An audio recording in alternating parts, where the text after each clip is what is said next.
And we're live. Hi Insta, Jay from Lads Talk Health, as always, sending loads of love and light and positive energy. Tonight we're going to have a part 2. There's Harry.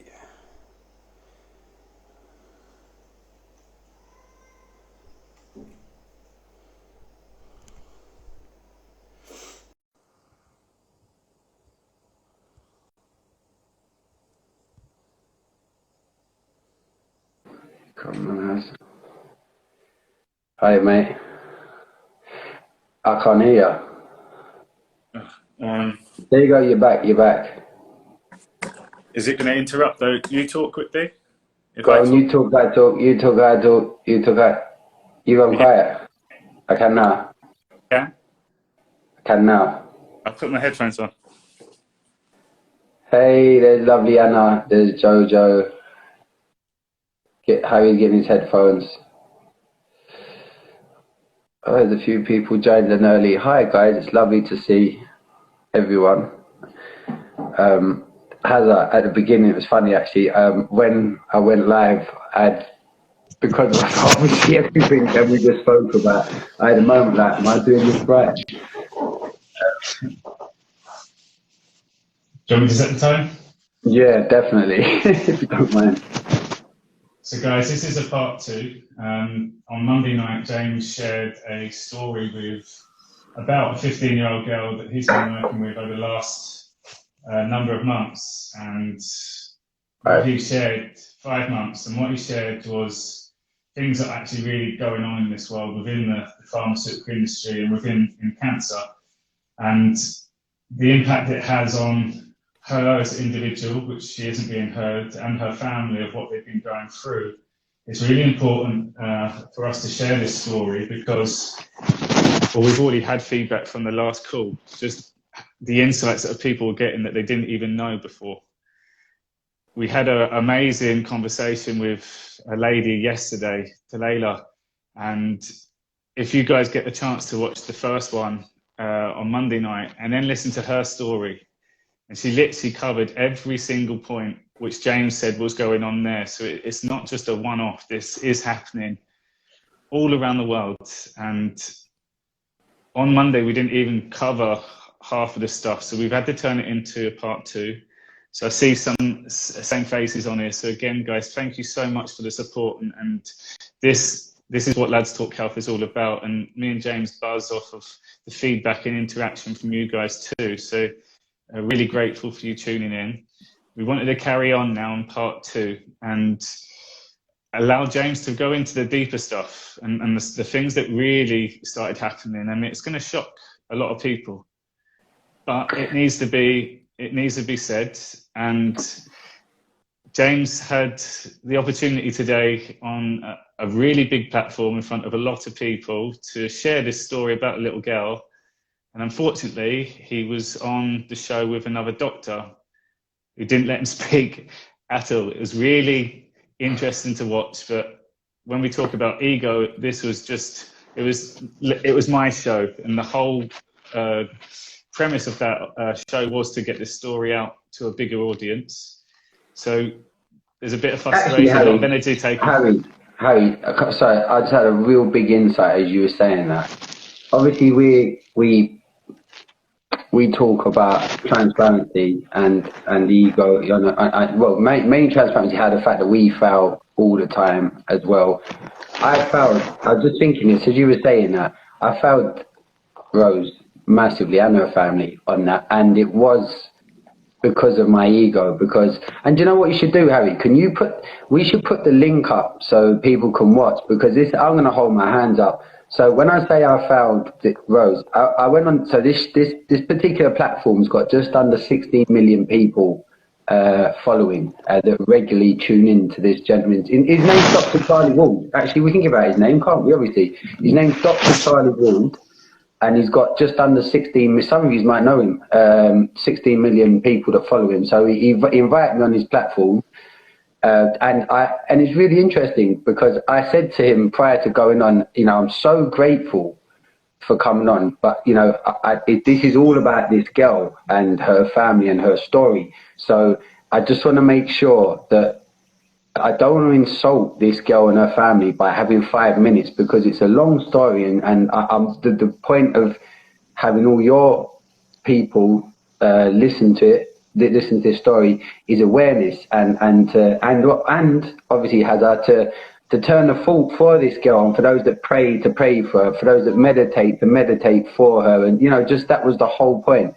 And the doctor that was coming on with me is a doctor from America, big following, known in his field, and I've been told that, you know, he was on there to, you know, to pitch in once I'd explained what had gone on. And I went on there genuinely. I promise you, I'm someone who I can learn off people all the time, whoever it is. I've not got that sort of ego. That I've learned to realize just how incredible everybody is. You don't have to be a doctor either. I learn off my clients. I learn off this girl every time I speak to her. I learn a truth that is way more powerful than most adults could ever understand or ever sort of exhume. So that wasn't what it was. So I got on there, and as Harry said, I got to give my backstory briefly, and then just literally my backstory when it has, and then I got onto this little girl, and then basically this doctor talk about ego. Now what happened was, his ego saw the potential for him to just come in as the doctor and just start lecturing me. And Harry, and you can put the link up in on this chat, can't you, on this video, so people, you can watch it, because it is an interesting watch, because you'll also get to see me fail and the stuff that I talk to you guys about in regards to my ego, because this guy just started spouting off all of this stuff. Now, here's my disclaimer. I've not got anything against religion. However, when someone is saying, without Jesus, you'll be cursed with sickness, and this isn't verbatim. Harry, correct me, please call me on this if I'm got this wrong. But he said something along the lines of, and that's because he was saying there's no such thing as any sickness. It's just a label, and if you don't believe in Jesus, you can be cursed. And he was saying that the babies that are born sick, they've been cursed because of the parents. He said that's pretty much the concept, wasn't it, of what he said? So, sorry? I was going to say, after 30 minutes of just going off on a tangent. Do you mind pitching in? Because you was just on that first bit, not before I lose it and then I fail myself. Can you just explain? Because then it comes across. Because I sent Harry the link. I couldn't watch it back. I was so ashamed of myself and gutted. I couldn't even watch it back. So I sent Harry the link, didn't I? And I asked you to watch it and give me your honest feedback, which I love you, bruv. You did, because I knew I'd cocked up. But can you sort of say what had happened at the beginning? Yeah, so James, first of all, wanted to say, look, this is who I am. And what I picked up was James's energy was rushed. It was like, I just need to get all this out and tell it, and kind of went off on all these different parts to what James's story is. And then after a number of minutes, got to Daisy's story, which was literally 2 minutes, didn't even touch it. And the guy just come in. The guy was just talking for the sake of talking and talking about healing and like James said, lecturing James on what is going on. But that wasn't the purpose of the show. The show was to tell this girl's story. And he went off and off. It went for 30 minutes. And me and James always give each other feedback, and we try to better each other and again, look for a different perspective. So I'm just watching James's energy. So start with just listening, and then you can see James gets more and more frustrated. You can see he wants to say something, but he doesn't. And I think that was one of the teachings from this is your soul knows, like, we've got an opportunity here, a massive opportunity. And then you can see James would then step in and say, look, can we make it about the girl? And then it went off again. And it was about me. And let me jump back in at this point, because you've been polite there, mate. But the truth is, when I jumped back in, I did say that about the girl, but because of all the stuff that he'd spouted and the fact that I knew he was trying to patronize me, oh, have you studied quantum physics? Well, funny enough, yes, I actually have. And you saw his face then as well. So he was trying to assert an egotistical, authoritative tone on the conversation. So when I cut in, when my soul did say, can we make it about the girl? Then I let my ego go and I started addressing the crap that he just spouted rather than making it about the girl and then trying to get back. Thanks very much, Anna. That's very lovely. Thank you. And so I was as guilty as him, if not, no, in fact, I was more guilty than him because I was aware of what he was doing and my ego wouldn't let it go. My frustration was as well, please understand, I don't like the fact that, sorry, that would have sounded awful. I was going to say, I don't like the fact that this guy's got loads of followers, because he has. It's not that I don't like the fact he's got loads of followers. I don't like the fact that loads of people would follow being told stuff like that, which would leave a lot of people in limbo and thinking, well, that guy's a doctor, he does know better than me, and it's not right. And that my ego was on that. How can you, when it should have just been, so you've given her name out, and I thought about this today. You gave her name out accidentally, by the way, Hazard. Oh, sorry. No, don't apologise. But again, because my soul, that was a perfect gift for me, because my soul's been telling me, you gave her out on that big platform, because I wanted that. And the people that are tuned in, let me just have a quick look. Now, I just want to say that Fatma's not on yet, but these people that are tuned in, yous have always been there. So her name is Daisy. You guys mean more to me with a great respect than all them people anyway, and I genuinely mean it. This girl's name is Daisy. Okay, that's why I said Rose is relevant to her real name. And she's an incredible girl, Daisy. So it was meant to all be about Daisy, and sorry, Daisy, I massively let you down. However, there's a silver lining to this story, because as the video went on, it was an hour and a half video. It's funny because the host, he phoned me back up literally as soon as it got cut off, we said our goodbyes, instantly my phone went, oh my God, James, that was incredible, that was amazing, I've never had a show like that energy wise. And my soul is going, no, that wasn't me. If that, I've just given a complete different misrepresentation of myself, because I got into a situation where it was off the topic of Daisy, but what I did do is I couldn't, in the end, I think it's fair to say, I addressed pretty much all of his points, didn't I, Hazard? Someone else just left a message, I don't want to ignore anyone. James, but you always, hold on, you reacted instead of responded, James, but you have just said you were aware of what he was doing, and that is what triggered you. Yeah, and that's awful, thank you. That is it, and that's weak of me, because I was aware, and I still let it trigger me, but no but. So in the end, it turned into me addressing all of his points. In the end, he changed his wording in the end as well, didn't he? With some of the things, because he realised it was just such a nonsense that he'd said. But anyway, so by the end of the show, did I jump off again there, Hazard? So remember you said you got pulled. Oh, by the way as well, people, massive apologies. I haven't slept a wink because, Harry, you forgot to mention, we did 3 podcasts last night prior, all through the night to cater for America. So I'm really sorry. I look awful this evening because I had to get up and do all the normal runs today as dad and husband and everything else. So I'm not I'm not my normal self. But what was I saying, Hazard? So how did it? At the end of the show, you said. The way it went was the rest of the show was. I got fed up of him, because if anyone does take time to watch this video, you'll see how rude this guy is. He cuts me off, doesn't he, Harry? How many times he cut me off when I do go back onto Daisy, and then he cuts me off, and then I do go back, and then by the end I'm cutting him off and just attacking. That was the truth. Did you hear what came out? Can't lie to the soul. I was attacking him back. Because I'd had enough of the disrespect that it showed Daisy, the disrespect that it showed me, and I was going back at him, which I completely failed and let everybody down at that point. So for all the stuff that I talk about ego and being present, I was none of those things yesterday on the biggest opportunity to share this beautiful little girl's story. I was none of the things that I talk about. So I'm sorry to myself and to everybody else. I let everybody down, and that's shocking when I think about it. However, I accepted it immediately.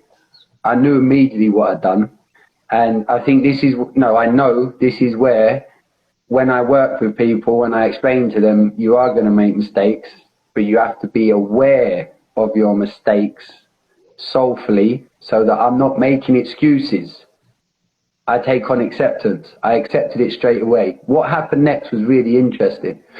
The video editor for the show, who'd reached out to me about cancer for a friend of hers who I've been helping, contacted me on WhatsApp and said, James, she initially said that was a fab energetic show last night, and initially my ego was like, energetic, it was a load of bollocks, to be honest. I let myself down, but then she put an emoji on the end. I thought, oh, hold on, let's have a look into this. Maybe it's an opportunity to learn something from yesterday from someone who watched it. So I left a voicemail on WhatsApp, as you can, saying, oh, listen, have you watched it then, and what did you think? And she came back straight away. She went, well, I think the doctor tried to steal the show, which really meant a lot to me, because it was like, it's not an excuse, but that's what set me off. That's like Breathe the Bliss, what you said. That's what triggered me, was the fact that he'd tried to steal the show. And what's interesting is, and Harry, again, I might as well share this because this is all the God's honest truth. The reason I'd set off, Harry, Harry, can you explain when you fed back and said, James, you went off like a bullet and you just weren't being, you was going all over the place, blah, blah, blah. What did I send you from yesterday? So from before I did the show this morning, I sent you some voicemails between me, Charlie, and what I'd asked to make sure prior to the show taking place. Yeah, you just made a point to say, can we please make it about Daisy's story? And can I please get the opportunity just to introduce myself to all of your audience, just so people can understand who I am and what I do, so there's more context for this story. Do you remember the time frame I said that I wouldn't insult this, I didn't want to insult his family by having only, do you remember what I said in the message? Mm-hmm. A 5 to 10 minutes. Yeah, you wanted to make it. Yeah, you wanted to make it brief, and also you wanted to make it relevant about Daisy, and you had the premonition that this guy was going to take the show from a meditation that you did. So that's the important part. For those who might have known, I lost a little boy. I've shared this many times. Lost a little boy, didn't deal with it for years. Since I did, and I've become so aware now and awake to my spiritual side, and I've got a long way to go. I'm not claiming to be anything special, but one thing I do is when I get into, and it doesn't happen every single time, but for those that do meditate out there, that do it, and you get into your flow of meditation. I've done drugs in my life. I've done, not regularly, but weed used to smoke, cocaine I've done a few times with Harry. We've done it together. But point being, there's no high that can come close, is there, to when you get into flow in meditation, and what you experience throughout your whole body. It's beautiful. It's bliss. It's calming. You feel insights. You get visualizations. It's such an incredible experience. And I'm not painting that up. Why would I? What's the agenda on that? Like a few years back, I'd have told myself I'm an idiot for even talking like that. So, but it's true. So, but when I get into that state, I talk to my son, as Harry knows. I told you about that, and that was thanks to Harold, the different Harry, coming to see me.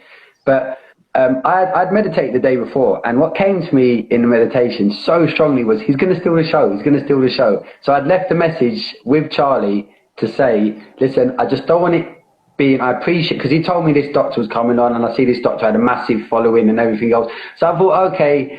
I always expect, because all we tend to experience, Harry, these days when you first time meet people, is a lot of the time you do meet an ego, because everyone sort of comes with how they think they should be received and what they think they should be saying. You don't need to do that. You should just show up as your best self, which is just being confident in you and actually looking forward to meeting someone and potentially what you could learn from that situation. That's where I went into it, but I knew I could be coming up against that once I saw who this guy was. So I placed Charlie, and by saying, look, I don't want it to turn into something, no, I said my exact words were, I don't insult this girl's story by only having 5 to 10 minutes to talk about this girl. And Harry, I sent you the voicemail back from him, didn't he? He said, no, James, this whole show is about Daisy, and this is why I've got this doctor on. That was his words, wasn't it? Because I think he'd be perfect to be able to help. So I was like, brilliant, sold.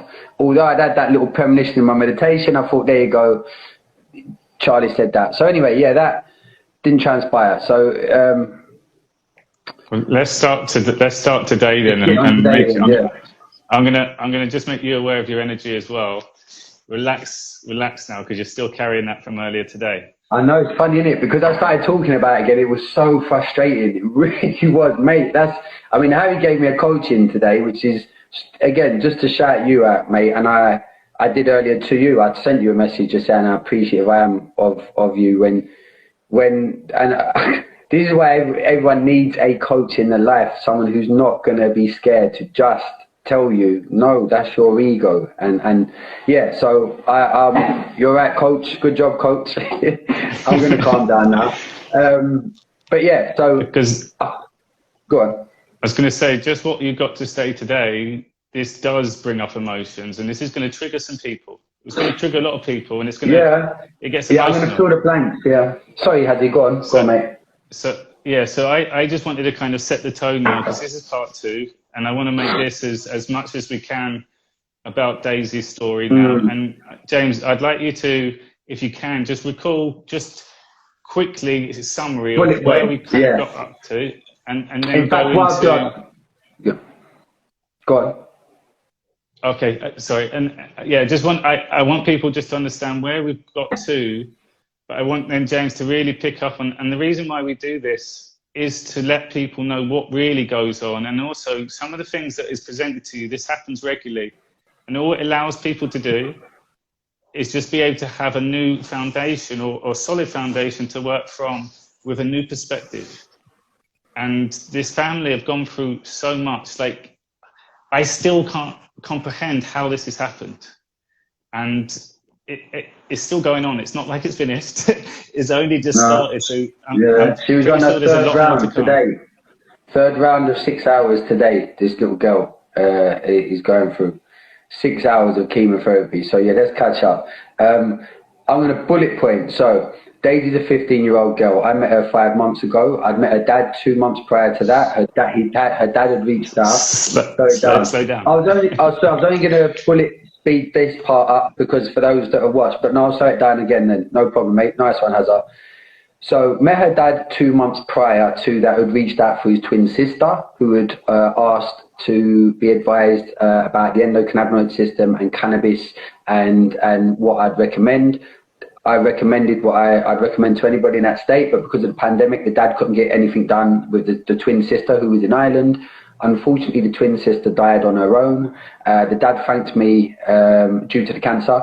The dad thanked me for, just helping out and whatnot. And that, to be honest, because of my previous 8 years up until that point of dealing with so many different people, I've never had the same person ring me back ever. Other than to conversate and we have chats, which is lovely. I'm just thinking of a woman actually, especially the ones that were supposed to be dead and they're still alive. But the dad, John rang me back 2 months later to say that his daughter had been diagnosed with Ewing sarcoma, which is a really vicious cancer, which is very, very rare and tends to attack young girls in their teenage years when all the changes are going on. It often gets misdiagnosed because of the fact it is so rare that in one doctor's words to the dad that some doctors wouldn't even know how to diagnose it. That just came to me. Even that, if you think about that, that's quite worrying. And in this particular case, Daisy was misdiagnosed for the best part of the year. Her mum, shout out as always to mums, to women in general. You lot are just so much stronger. I was reading something today. Women are so much stronger than men. Men, we've got a lot to learn. But shout out to all the mums, because the mother's intuition is just different level. So she knew that something was wrong. And what was interesting, while this Daisy's auntie was dying, so obviously John, her dad's twin sister, is her auntie, obviously, she'd started doing all the research for her auntie into endocannabinoid system, into the breathing stuff. Because as me and Harry always testify, we will share information, but along with that first meeting, we say the same thing: do not take anything we've told you as your truth. Go and do your research, make it your truth, And if it is then your truth, then that's what you go with. But if you find out that it's not your truth, then it's fine. It's just been another bit of information that you've been shared, that someone shared with you, to give you something else to gauge, which is always a nice thing you can do with somebody. So she'd gone off and done, or Daisy had been doing her own research, which in this time she'd had this lump on her chest for the best part of a year, being told it was just, oh, you know, when teenagers go through puberty, they do get lumps, with girls do get lumps here, there and everywhere. So, but the mum in the end kicked off such a fuss. From memory, I think they went to, no, or they was threatening to complain. I don't know if they went to a different doctor or they made a complaint. And then they got sent Daisy got sent somewhere else, got diagnosed with Ewing sarcoma. So a really vicious cancer, told that, again, all the statistic charts come out of, you know, none of them, by the way, none of these statistics, 70% that we can give you this, 60% we can give you this much. And it was all, none of it guaranteed at all a cure. None of it, not cure, a healing, excuse me. None of them on that list offered, sorry, and so that's all that you need to know about that. Nothing on that list offered that family or that little girl a clean slate. We're going to get rid of that and you can push on and enjoy the rest of your long, long life and enjoy being a child and into adulthood and all the rest of the stuff you deserve to have. And that wasn't an option. So instantly that had already been ripped away from this family and from this little girl, which at 15 years old, and I can tell you I've spent a lot of time with this girl, and she humbles me just being in her existence. She's so clever, so intelligent, so pure. She deserves everything in life, this girl. So that had been taken away, okay? And turn the page. Here's the list of symptoms that you face, okay? Which death being one of them, inflammation of the heart that can cause the death, heart attack, hair loss, infertility. So it was a huge list exactly of different life-changing side effects. So yeah, I was just thinking, so basically both pages just showed either you're not going to live now for as long as you should, and there's a good chance over here there's even one of these life-changing effects is going to be a result of the actual treatment, the chemo. So now at that point, because there'd been this is now going to start filling in some of the blanks from yesterday. So now at this point the mum has clocked, hold on, you've misdiagnosed my daughter for the best part of a year. You've played down every time I've come to see you at the GP's. You've belittled me, in her words. That's the word she used. I felt belittled, patronised. And to an extent now where I feel I failed as a mother. That's how because I ended up doing a coaching session. She was the first person of this family I coached, was the mum, funny enough. I don't know if I told you that, Hazza, but she was the first person I actually done a coaching session with is the mum. She's a lovely, lovely lady. And when I took her through the experience, when at first it's heartbreaking, the first time I spoke to her, and this is why these things are so important, and to understand why this is not an attack on doctors and nurses and the NHS, you know, on the whole. And I'm not saying that this is a representation of every single place, but this is common. This is very common. There is a scary statistic. I can't remember how high the percentage is, how many times, that it's well over 50%, how often cancer is misdiagnosed. And from my experience, Harry, every single person we've worked with has never been at the beginning of that journey, like it's just started forming. It's been, it was last, like Talaya. Look at Talaya's story. Yesterday, perfect example. Like you said, it answered everything we went through on my video. Like a year later, you get this, you get these stories that, oh no, they just didn't know what it was.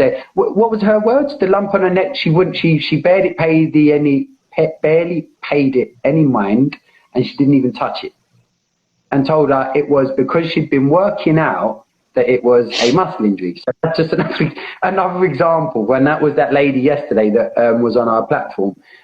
So her mum is on the phone to me, and all she can direct her anger at is herself. And how heartbreaking is that? But the truth is because, like most of us, we spend our whole lives believing that these people in white coats know everything.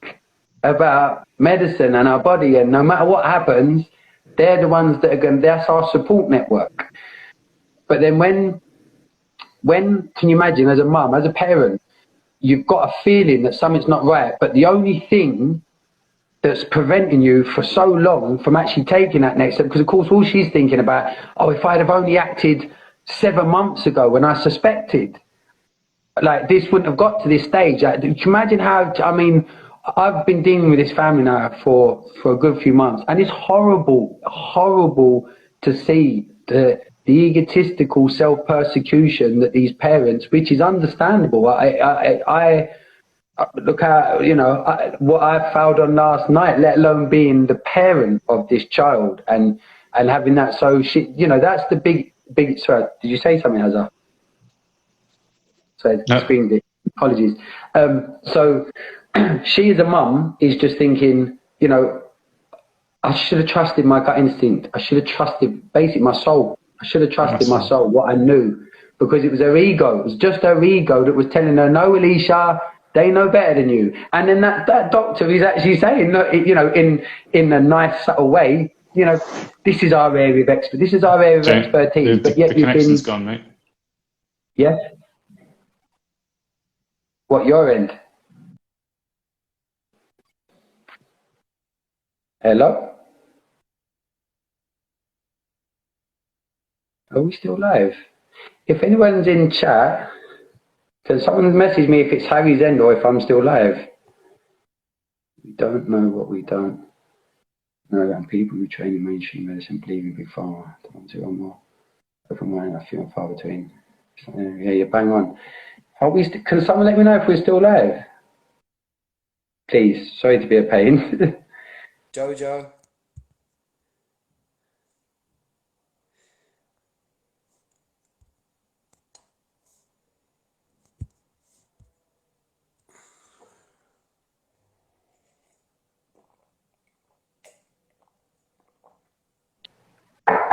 You're back.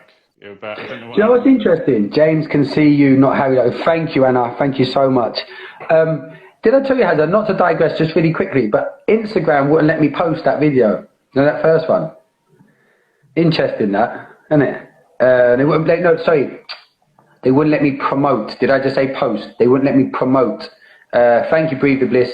That video, the one with this first part that we did on that and how it's gone now. Anyway, yes. So what was I just saying, Hazza? You're saying so the mum blaming herself. Yeah, blaming herself. And again, classic example of what we talk about, and the importance of how family members, especially, it's bad enough, and I'm not trying to gauge here, but I know as a parent, for me, not for everyone else, not going to claim that, but as a parent, to see one of my children sick, I'd rather anyone else, God forbid, myself, my wife, and my wife would say the same, than your child. You'd rather it be yourself or your other half. And I'm sure, I know what I mean by that, and I hope parents understand, people understand what I mean by that. When it's your child, any hair on their head, you just would take anything for them, hands down. You wouldn't even think twice about it. You'd rather it be yourself or your spouse. You just say, that's just, it sounds a crazy statement, but that's what it is with your kids. It's that crazy, unconditional love. So that's what I need. These two parents are a shining example of that, of exactly that. So she's just self-persecuting herself because these doctors have patronised her for the best part of a year. Now her daughter has got to a stage where she's been diagnosed with Ewing sarcoma.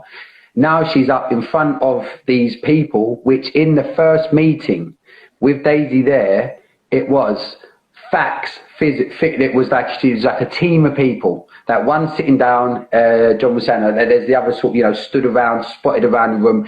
And, even that, I've experienced, I told you how when I was in Whips Cross Hospital in East London with that grandma, and I was in the cancer ward, and you just, unless you've been in these places, you can't believe how this stuff works, how these teams, and it's not a dig, it's the way the process has been set up. But you have to be a complete fool. Sorry, go on, Haz. I was going to say, just for everyone else, when this happens, the reason why James is sharing this is to know this will happen every single time. And it's so scary. It's so like fearful driven on you. And we want people to understand, know that that is coming. You have to protect your energy and know that bad's coming, know fear's coming, because whenever you've got cancer or when you've got an illness and someone puts all this fear and death and all these people standing around you, all that's going to do is influence that anymore. So we really want you to understand that when this does happen, it will always happen. Protect your energy. It's almost like expect the bad news and just see how bad it can get, how bad and horrible these people are going to be. Because like James just said, it's designed to be done like that. It happens all the time. Worst case scenario as well with these charts. They never give you a good case scenario. So question, guys, what's the best case scenario? We've done it a few times with our clients and they stutter. The doctors don't know how to answer it. They're not prepared for these questions back. They're just used to giving directions to it. And again, it just shows you, once you can understand that this does happen, and then, oh, they said that happened, you're alert, you're present. You're not feeding off of this energy anymore because you're expecting it to come. Bang on, mate. Perfect. And to actually, again, to show that I'm not someone who, even with that guy last night, that doctor last night, he's been a doctor for 25 years, this guy, that this egotistical gentleman that had gone on to. But even he said on his video, which is worth a watch, because as I said to you, Harry, some of what he said mixed in with all of the proclaiming that you only had Jesus as an option in life stuff that he kept going on about. In between that, he was throwing in some good, real mainstream medicinal experience that I've never experienced. I've seen it, but to hear it from an accredited, well-known doctor saying this is why I pulled away from it, and that's what he basically said. He said it's from, although he was calling it demonic, he was saying it's the way it's set up. We come in and we strategically are placed around, often in a way that, you know, from experience now, so that's what he said, and often from away from what I've experienced, like in this hospital in East London, which is where I grew up. This was my local hospital, which is funny. I'd gone there for all my footballing injury career to this hospital and only ever seen it from that perspective. I'd never been on the cancer ward. To go on the cancer ward is awful. It's absolutely awful. And they go around in teams and they surround the bed. They're talking down, energy words down to the person. The family members are sitting down around the bed, and you feel the energy from the beingness of them being there, that they've come to deliver bad news, and that, you know, there's nothing else that can be done now after what I tell you I'm about to be told. That this is a layman's way to explain it, if you can. This is the delivery of the death sentence. This is how. And in this meeting, this first meeting back to Daisy, so he said, John said the way it was placed around the room and the way they made sure the tone was sad and glum, and one of them came up and squeezed Daisy on the shoulder. And for the cynics out there that was like, oh, you're there being nice and you're just, no, I've experienced. And the little girl herself said she felt that this girl's 15, so she's a little girl, but she's freaking clever. 15 years old, she's a lot cleverer than me than what I am at 40.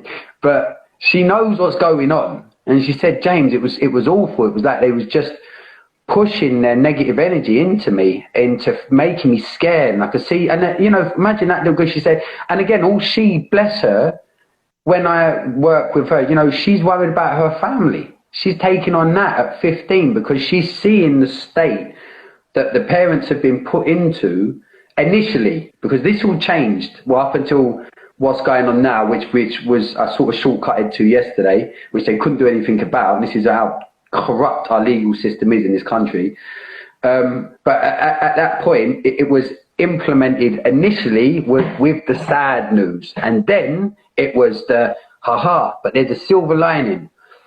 Out come the statistics: 70%, 60%, 50%. Like I said, nothing offering healing, nothing. That was not an option from the beginning with it. And bearing in mind at this point, it was being diagnosed as Ewing sarcoma. Right. So back to why I've just digressed into all that. So the mum has experienced all this now, and of course the mum, after the session, I'm not saying it's because of the session I did with her, but after that session she sent me a lovely message. We were talking about, you know, funny enough, have I used one of your lines? What does she need now? A warrior or a warrior? Yeah, that's one of your lines, mate. I used one of your lines in that, and I think I told you, remember, and I elaborated into saying, just think when you're, because she told me she goes into her room. Oh, this is really sad. She goes into her room sometimes. She said when she's not there or when she's asleep, and she just stands there, and she says she just looks at her little girl, and she just breaks. Her heart breaks. She said, I just cry quietly, because I can't help it. I just can't help it. I just cannot help the emotion of how bad I feel. You can imagine what's going around in this woman's head, around in her soul. And the talk about conflict of ego and soul that must be going on in this mum's head.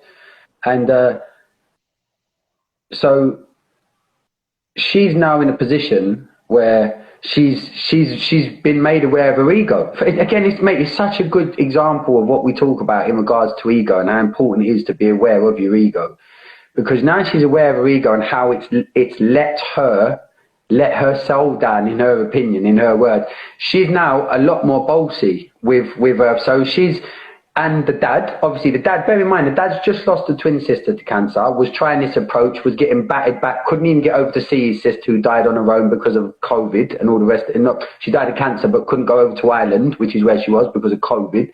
So again, he's already pissed off with his system that clearly, from a common sense, as I love to say, this childlike logic perspective, something's not right in all of this. This isn't fair, what's going on at all. Something's just not right. So now they've got that foundation as a family. So even from that so they've come back from that first meeting now. They told me about it.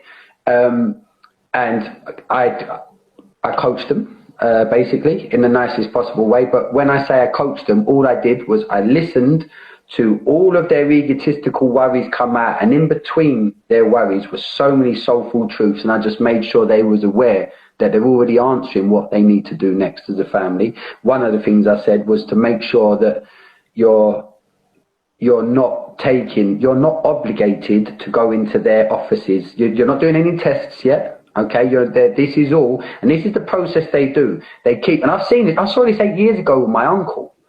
This is how it all started for me. And this has been, so even I can testify for at least the last 8 years, this is how this has been designed. They start interrupting your work, your life space, your normal routines by, we need you to come in for this consultation. We need you to come in for that consultation. Because what that does as well, if you think about it from a common sense perspective, your routines of your normal life, which will give you some solace, is now also being disrupted. She's been taken out of school because she has to go in. And bearing in mind, the little girl is feeling fine. She said to me, James, I just was sitting there and I felt fine. I was being told all this stuff, but I felt okay. If anything, I just wanted to get out of there, which she did do on more than one occasion. She sent the social services out of her house, which we're going to touch on, because this is where these nasty people took your story.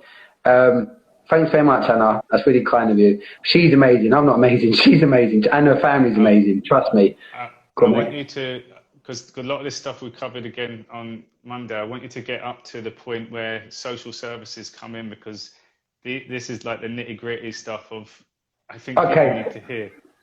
Cool. So anyway, what I was trying to get to then, just to sum that up, is the parents are now aware that the medical system is definitely not being completely genuine. Simple as that. This is when they start getting up to yesterday, the scans. Do you remember I started saying we got to a stage? So I said to them, took John, the next person I took through an experience was John, the dad. He had some lovely insights. He realised himself he needed to get some second opinions, which was, you've got to help let people come to these wins theirself. So he was like, right. So he went out. He got 2 scans. He got 1 scan done initially, which, to just quickly summarise that, didn't tell the private scan place that he was going to what it was about. Just said there was a lump. They wanted it scanned. Didn't tell them, that they'd gone to the hospital. Once the private scan results had come back, they compared the size of the tumour from the months ago that the first scan was done to this scan, which was after the girl already starting on the plant medicine. And it had shown initially on that one that if it hadn't slightly reduced the main lump, it had definitely stopped growing, which was huge, because up until that point, and you could look into that type of cancer, it's a very fast, aggressive growing cancer. it had been growing at a rapid pace, and all of a sudden there was a halt. In fact, there was a slight reduction on the main lump. So the family are like, oh my God, you can imagine, you know, it's gone from hope to an experience now. So now they're going back to the hospital saying, right, because what I did say to them, look, what the hospitals do is they're going to come at you at paperwork. Lots and lots of paperwork, because if things do get nasty, this is how they win.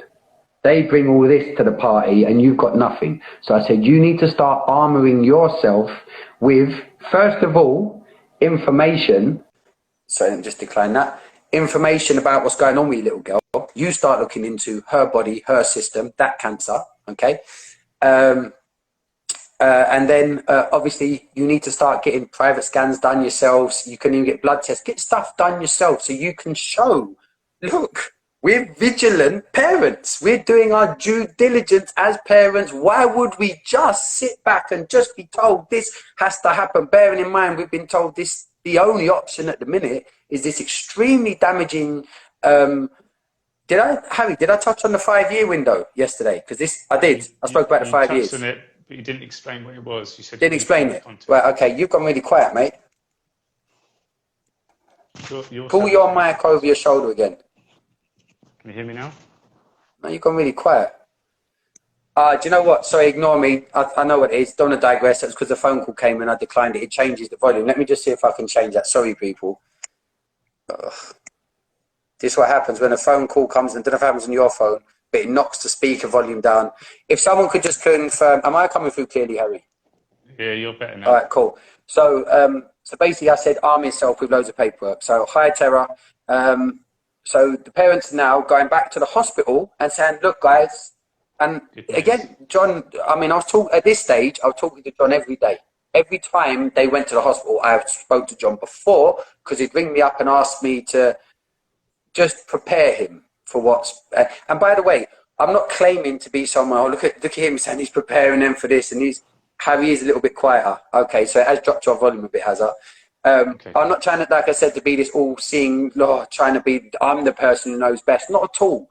What I have done, though, over the last 8 years, which nearly took me to breaking point in my own life, in my own marriage, is take on and observe how the families react to what's going on, and, just as important, what the mainstream approach is to the family network in regards to the fear-mongering.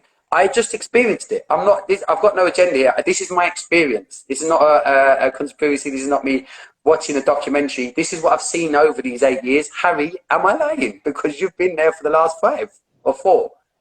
You've seen it yourself. Yeah? Every time. They don't want the family to feel settled. It disrupts everything. Cancer, first of all, the word cancer does anyway, but then the way the game is played, the whole way, they make sure everything is disjointed. I think, yes, I'll go. I know where my chain of thought is, Harry. I'm going to go to the 5-year thing, by the way, before you say that. I did yesterday explain the splitting up of the parents in the hospital, right? Yeah. Touched on that. So again, so you guys know about that. That's all right. I mean, how evil that was. That was awful. And then threatening the dad with the police. So anyway, so basically, with back to the situation that they're facing as well, is the fact that what I said to the dad is another thing is you've asked, because you're entitled, it's what people don't understand. You are entitled to question your doctors. You are entitled to say, I'm going to get a second opinion. You are entitled to say, can you guarantee your diagnosis is what it is before you go in for this particular type of treatment? Now, why is that important? Well, did I mention, Harry, that they misdiagnosed their cancer yesterday? Touched on that. So let's get to that. At this stage, it was after they got their first private scan done, they went back to the hospital, that another consultant had looked at the scans, and they basically admitted, we're really sorry, it's not Ewing sarcoma, it's classic Hodgkin's lymphoma, which isn't as rare, still very aggressive, but a different type of cancer, which was a different type of treatment.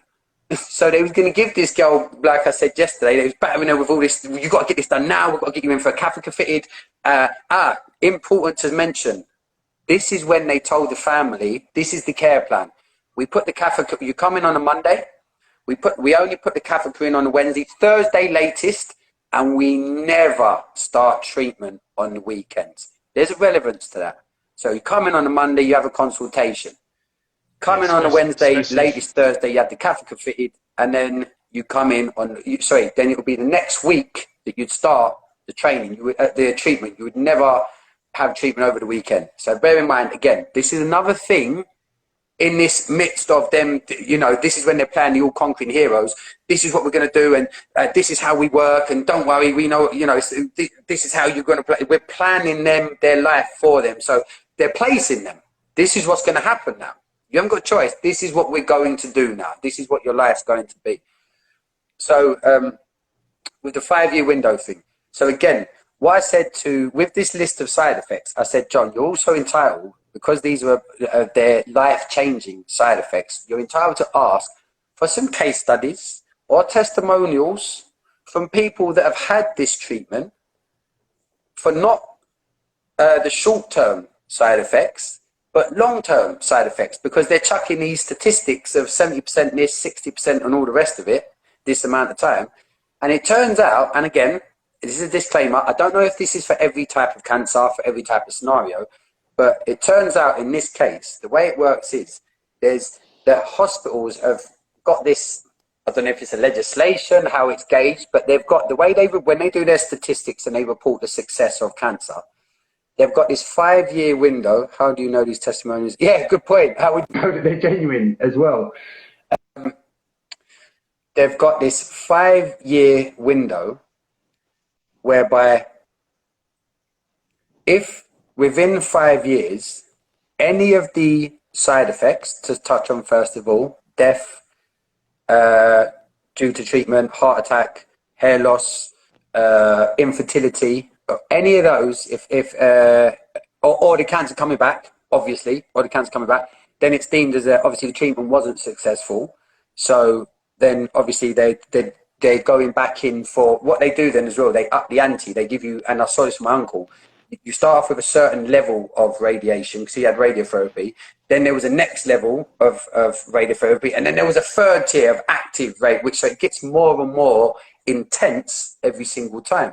So within 5 years, that's the way it works. Now, these side effects, obviously, especially for a 15-year-old girl, you don't want to know really what's 5 years. All right, what's for the rest of this girl's life? And that the mum and dad was so they bit on that, and it was like, well, yeah, of course they must be able to give me some sort of evidence to reassure me then, because they're bearing in mind at this stage they're pushing for the parents to sign the consent form. And I just said, if it was me, I wouldn't sign that at this stage if I wasn't confident. And I'm sure that's fair enough to say. That's not being provocative, is it? Would you agree? Like, until if it's your child, you wouldn't just sign it. Because what I'm saying, I don't want people to watch this and think, because it is serious. This is, and I'm not trying to say I'm telling these people what to do. I said the same thing every time. I'll only tell you, you're asking for my opinion and from my experience. If it was my child, I wouldn't sign a consent form.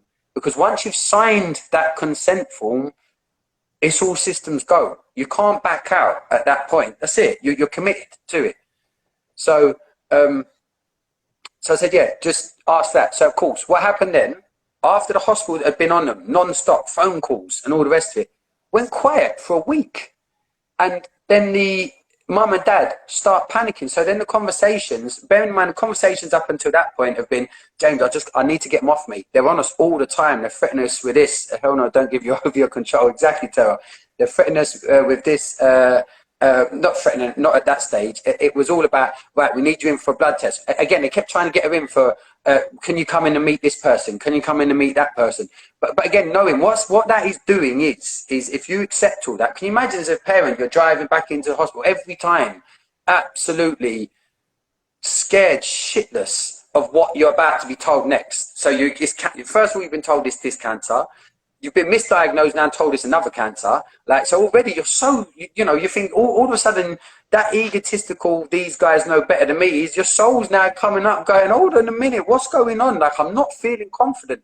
And all they kept asking for was reassurance. That's what they kept saying. I said, make sure when you're talking to these people, explain, okay, you're not coming from a point of arguing, You're coming from a point as, why wouldn't I, as a parent, be questioning absolutely everything you're saying to the point where I don't care if you're frustrated with the amount of questions I'm asking, because I need to digest this. This is my little girl. This is my child. I want to have that power in knowing that a decision that you're now asking me to sign over, because she's not getting a say. So I've got to be the one to sign over this death sentence to my little girl, potentially. And you're making it difficult for me to put pen to paper just because you won't give me what I'm asking, which is not unreasonable. Some case studies about this treatment, how successful it's been in people of her age. You know, everything you'd ask. What would you ask if you took your car in?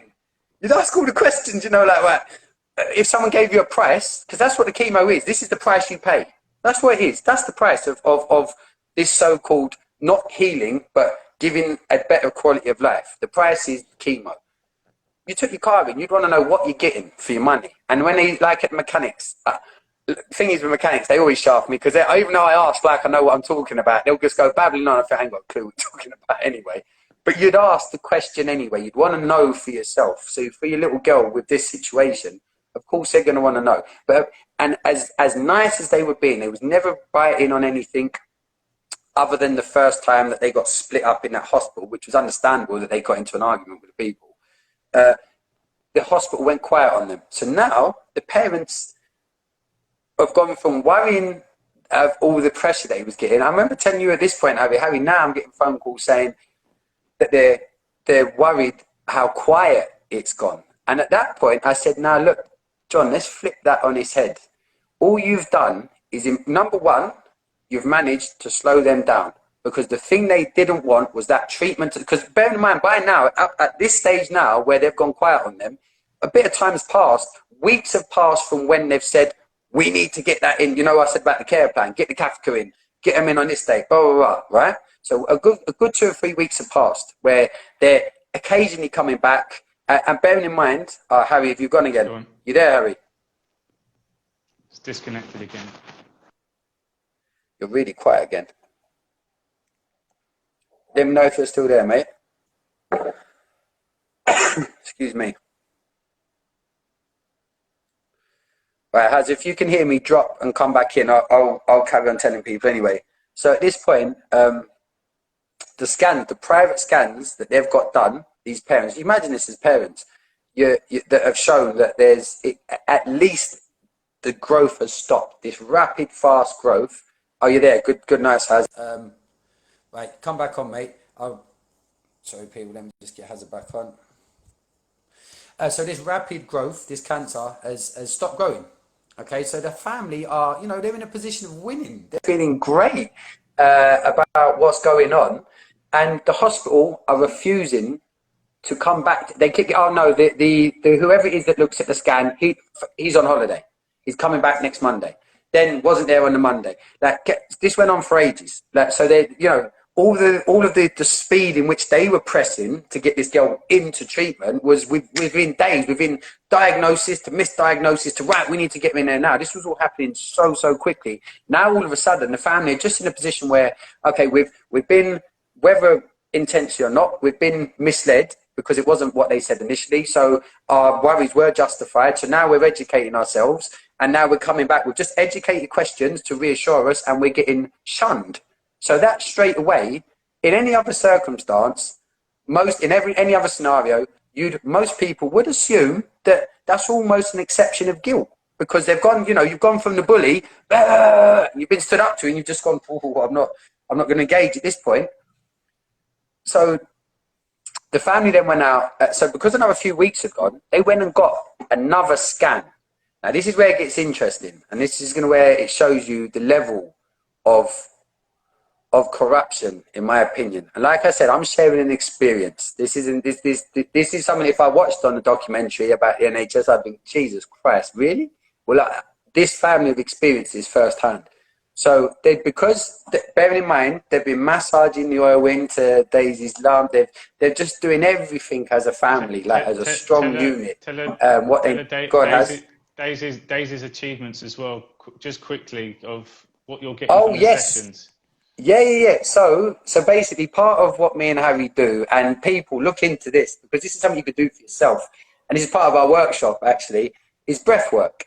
And one of the things, there's so many benefits of actually utilizing your lungs properly, but to go to the extreme straight away, if you practice how to breathe to 100% of your lung capacity, albeit a short-term shift, but you can shift your body, especially when you're in a state of panic, or you're worried about a meeting, or you've got a job interview, or you're facing cancer and you're in fight or flight mode, you can instantly shift the pH levels in your blood to be less toxic and more in an alkaline state.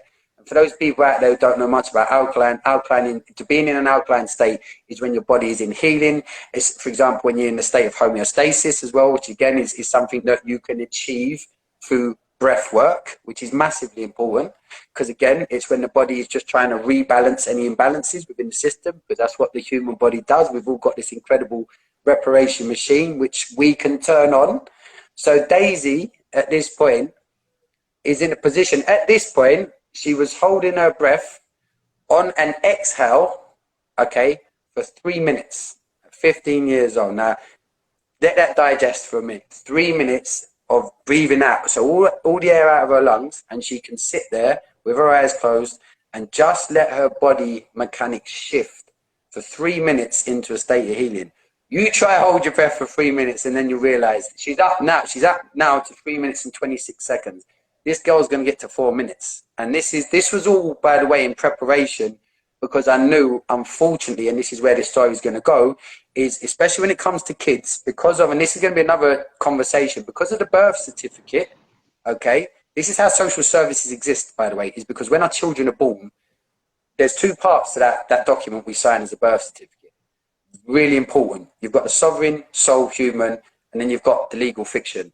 And both of my kids have fell foul to that, unfortunately. And the reason I knew how to prepare this family for social services is because of the encounter I had, which rocked my world. Because to realize that someone can come and legally remove your child is the most horrible. Do you remember, Harry? I was on the phone to you that day, if you remember, and I couldn't believe it. It was just unbelievable. So again, it was experiential knowledge that I was preparing, not only with the way the treatments work, not only with the way the hospital people work, but also where, unfortunately, I could see this story potentially going, which was going to be down the route of social services, how they work. So it's not that I'm saying, oh, look at him, I've got so much knowledge. No, this is experience. And this is why am I emphasizing that, guys? Because all of you out there have got so much experience in your lives that you should be proud of. And you've got so much knowledge within yourself. And that's what you need to be sharing with others, because we've all got truths like this. We've all got stories like this. To some extent, it'll be a different version. But my point is just to really appreciate your experiences in life, because that's where your lessons are. So please, that's my point. But anyway, so where was we, Hazard? Holding the breath work, and then social services. You just kind of mentioned. Social services weren't in it at this point. So no, yeah. So that's what happened. So they've got a second scan done. So they've now gone. Nice, thanks Anna for coming on. They've now got the original hospital scan, the NHS scan. They've got their first private scan, which has shown that there's been a slight reduction in the main tumour. Definitely stopped growing. Definitely stopped, which in itself is incredible. And then they've gone for a third private scan.